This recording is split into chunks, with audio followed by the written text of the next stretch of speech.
There you go. You're live. Can they hear me?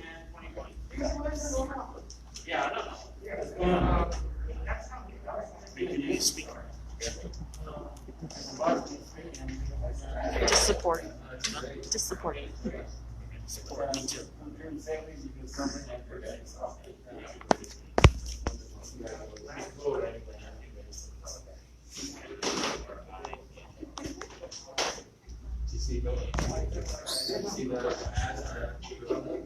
Oh my God. Oh, that's good.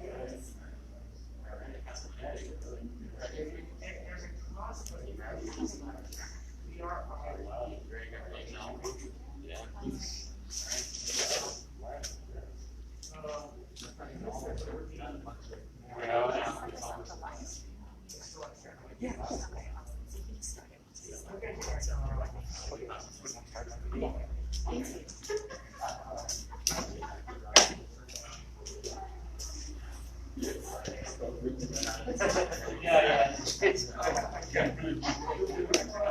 Happy to show it off.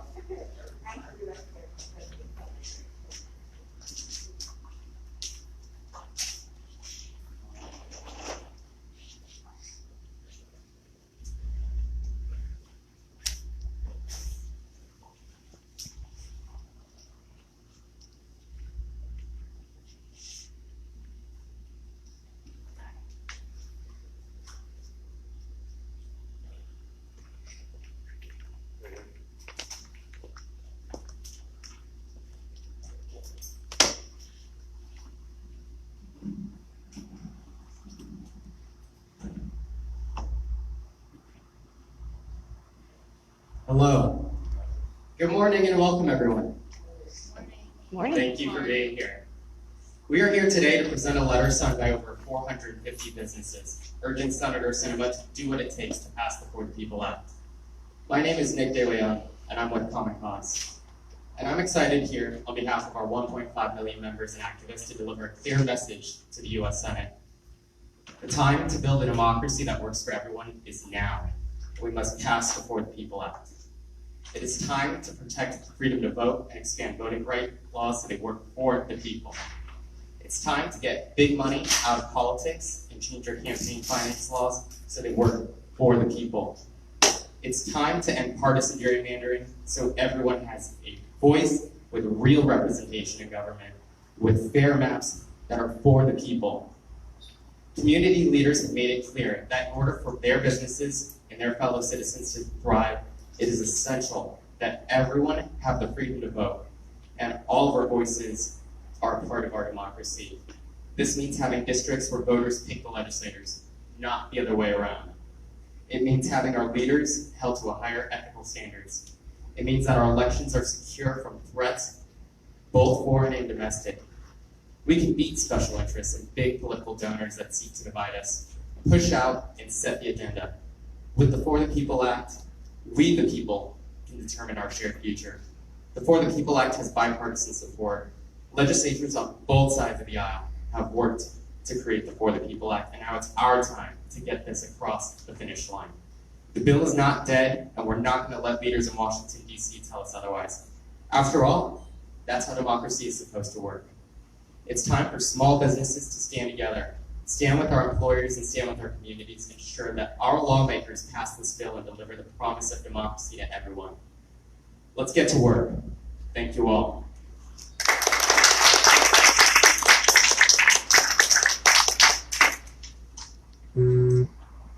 Now it's my pleasure to introduce Marilyn Wilbur, small business owner and veteran.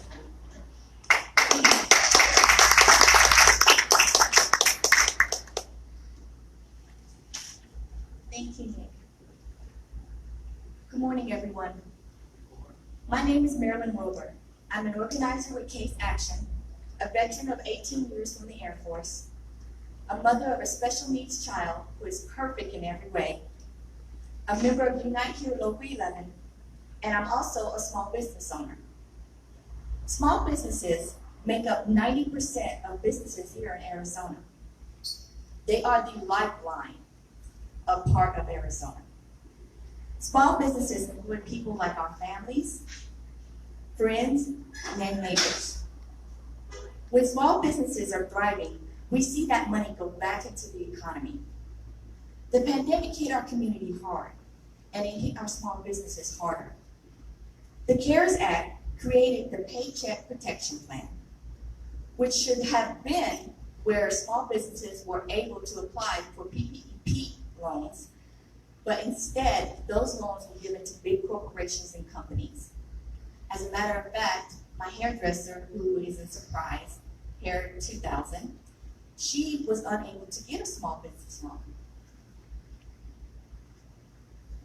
We saw millions of these dollars go into the corporations, while people like my hairdresser and other small businesses, such as myself, were unable to get any.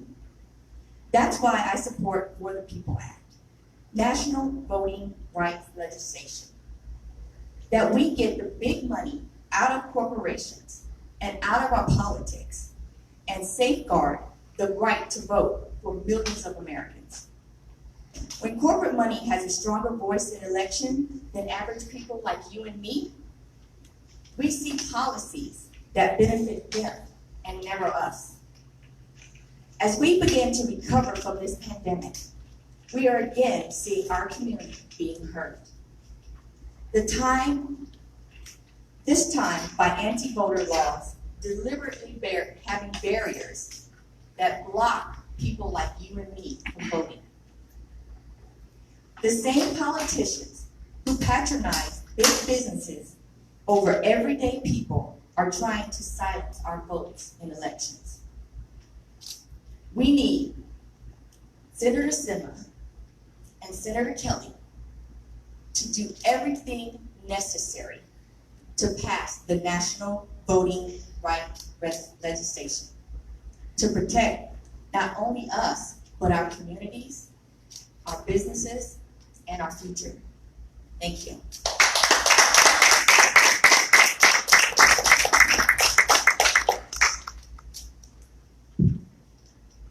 Thank you, Marilyn. Next, we have State Representative Athena Salt.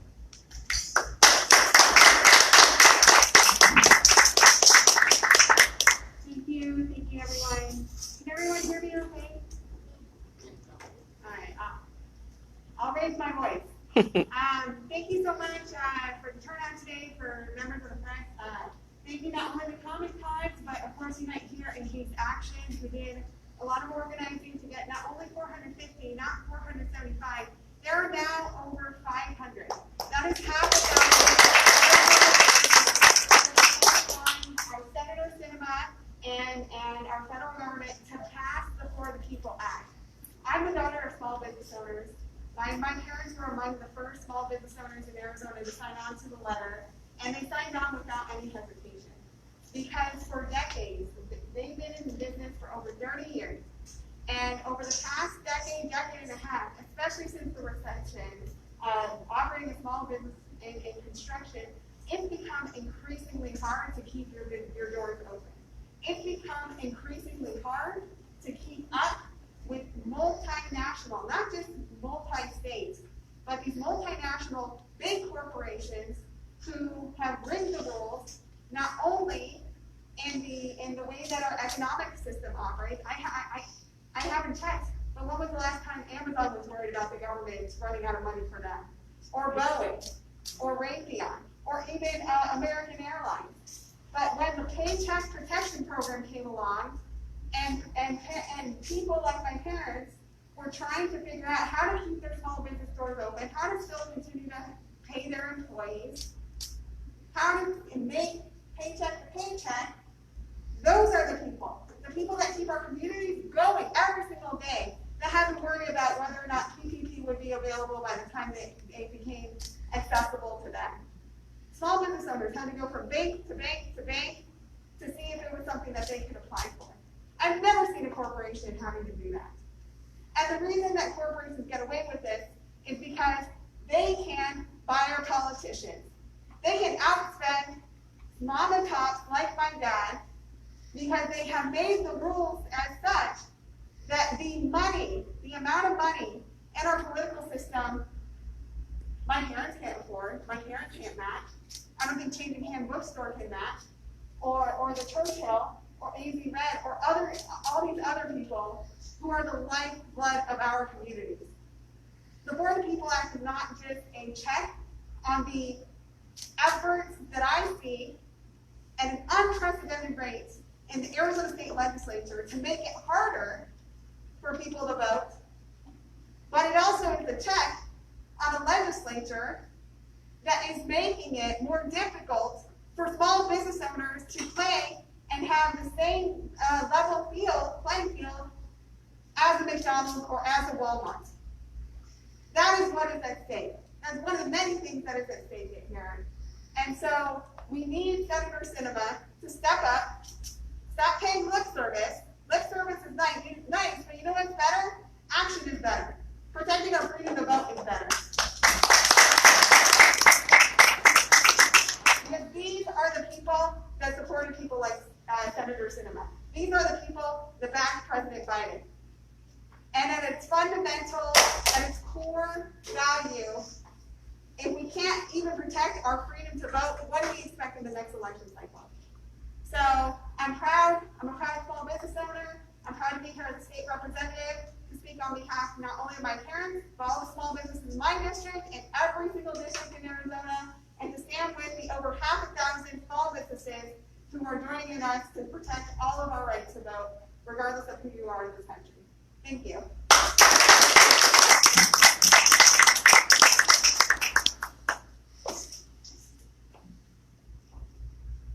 Thank you, Representative Solomon. Now we'll be hearing from Portia Jones, owner of Maskell Salon and So Damn Good Cuisine.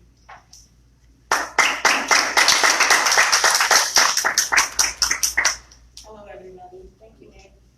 My name is Portia Jones, and I am the owner of So Damn Good Cuisine and Maskell Salon. In the wake of COVID-19, my business came to a screeching halt. My income came to zero. I had a staff of 2 and absolutely no idea what was going to happen before. Being a home-based business, everything about my catering company had to change. So completely shutting down was the best option, and staying closed was the absolute best option. That was for So Damn Good. Maskell suffered as well. Even though we were prepared to have a slow start because we started during COVID, we weren't prepared for it to last this long. Maskell's had 2 braiding stylists who at the time had to bring their children to work due to online schooling and other COVID-related issues. Lack of child care for myself caused me to be an absent owner and leave my workers with no supervision, and unfortunate issues started to come up, leaving us with now 0 stylists because things just didn't work out as far as child care was concerned. COVID affected my business directly and indirectly in many ways. I am a single mother of 6, 2 of which are in daycare. One of my children, who was born with trisomy 21, also known as Down syndrome, as well as a heart defect, was considered high risk, causing him and my youngest daughter to constantly be home from daycare, either ill themselves or being exposed to an illness due in the peak of COVID. At this point, all of my bills are past due on my business and my home, and waiting for funds seemed like something we should just probably give up on because it just wasn't coming fast enough. All of the help being offered during the first round, I qualified for one, but the loans that had the money to make a significant difference just was kind of just in the way we were just waiting, so nothing was happening fast enough. By the time I received any help, it felt like a catch-22, where I had to rebuild my business from the ground up while focusing on having to repay any loan. I became a small business owner out of necessity. I do not have the time or energy to lobby on Capitol Hill. While my business suffered through the pandemic, Fortune 500 companies and companies run by the wealthy and politically connected largely became wealthier. Many of them even receiving the PPP loans intended for small businesses like mine. The solution here is simple. We need our voices, the voices of our community, to be heard, not to be overshadowed by dark money and corporate lobbyists. We need our Congress to be bold and stand up for democracy and stand for the people, not for corporations. Senator Sinema, we are calling on you to do what it takes, including reforming our or eliminating the filibusters to pass For the People Act today and create playing fields for the small business owners like me. Thank you.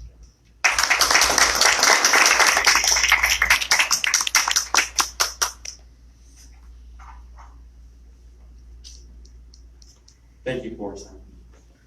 Now, let's welcome Dr. Harding, President of the Maricopa County branch of the NAACP.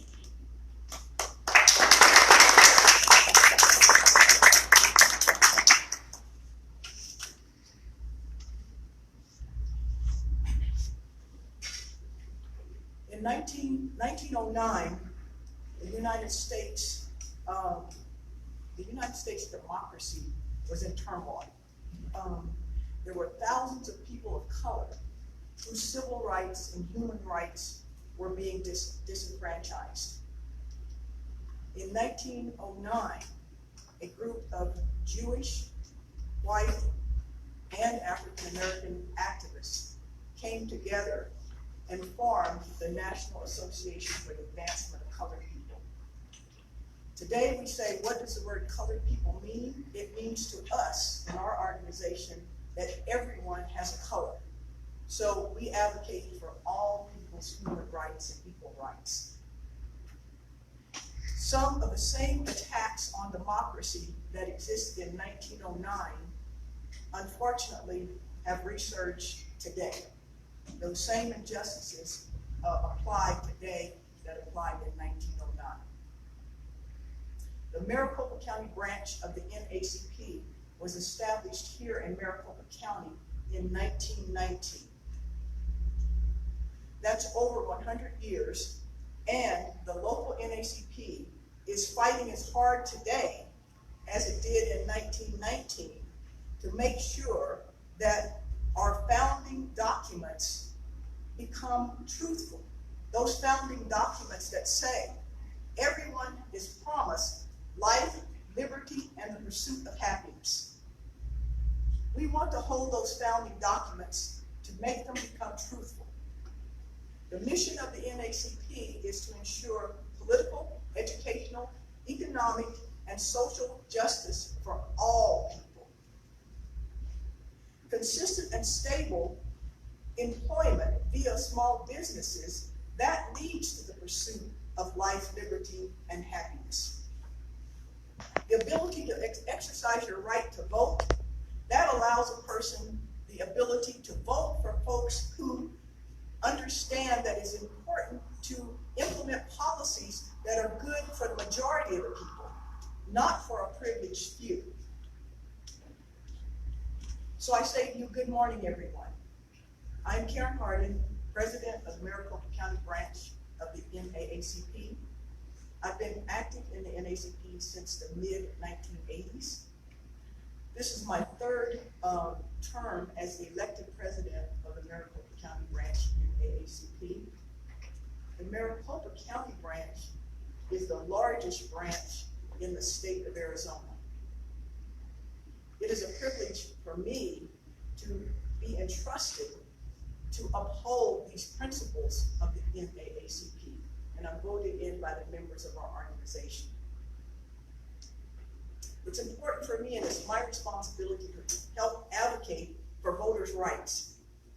Because when individuals are denied their right to vote, they are denied their basic human rights. When individuals are afraid to exercise their right to vote because of intimidation, they are denied their basic human rights. The For the People Act, it better ensures all people have equal opportunity to exercise their right to vote. Citizens with disabilities should have equal access to vote, the same as voters who can elect to vote by early ballot or vote by mail without any hindrance. The For the People Act is needed so people in the armed services can freely vote for candidates of their choice by absentee ballots. The For the People Act is needed so people who unfortunately live in low-income areas, they would not have to stand in long lines, stand out in the heat, be afraid that somebody will be arrested if they give them a drink of water. People in low-income areas should have the same opportunity to cast their ballots as do folks who live in wealthier areas. Overall, the For the People Act guarantees one voice, one vote for everyone, regardless of their political affiliation. So, in alignment with the NAACP, with their pillars of economic opportunity and social justice for everyone, we ask you, Senator Sinema, do what it takes, including eliminating or reforming the filibuster. Do what it takes immediately to pass For the People Act. Thank you.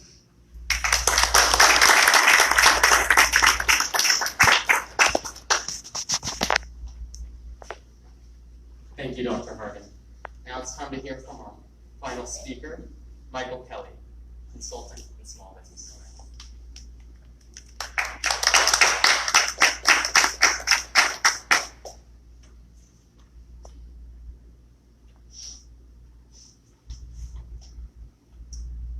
Years ago, when I worked for former Mayor Skip Remsen, he used to say, small business is big business in the city of Phoenix. And for that matter, Arizona. Here in Arizona, we account for 90% of all businesses, and we employ over 1 million workers, nearly 45% of the state's private sector workforce. Senator Sinema, we know that it's been difficult during the COVID-19 pandemic for the citizens of Arizona, and especially small business owners. You heard from Portia. We applaud your intestinal fortitude to make sure that over $28 billion in the American Rescue Plan Act was directed to the Restaurant Revitalization Fund. We appreciate the fact that you co-sponsored the For the People Act, or Senate Bill 1. But it's just not enough to be a sponsor of this federal legislation. We need you to take action and reform the filibuster. Show the strength that John McCain did to ensure that millions of Americans and Arizonans had success and access to the Affordable Care Act. If the For the People Act does not pass, democracy, as we know it, is dead. Now, I'm not being paid to plug this fantastic book. We happen to be in a bookstore. If you don't have How Democracies Die, you need to pick this up, because it is a phenomenal expose of what's happened historically and what is happening right now. All across America, and especially in Arizona, partisan politicians have done everything that they can to limit the ability of poor people and people of color to vote. According to the Anti-Defamation League, voting is a fundamental way that we let government know what we need, what issues are important to us, and I say how government is run. It is possible that you may no longer be a senator from Arizona if voting restrictions stand in our beautiful state. Senator Sinema, you and Senator Joe Manchin are in the historic positions to change arcane, Jim Crow era, anti-democratic Senate rules like the filibuster, which continue to disenfranchise voters and business owners in Arizona and across America. In the words of the late, great James Brown. Please, please, please do the right thing so voting remains a right and not a privilege. Thank you.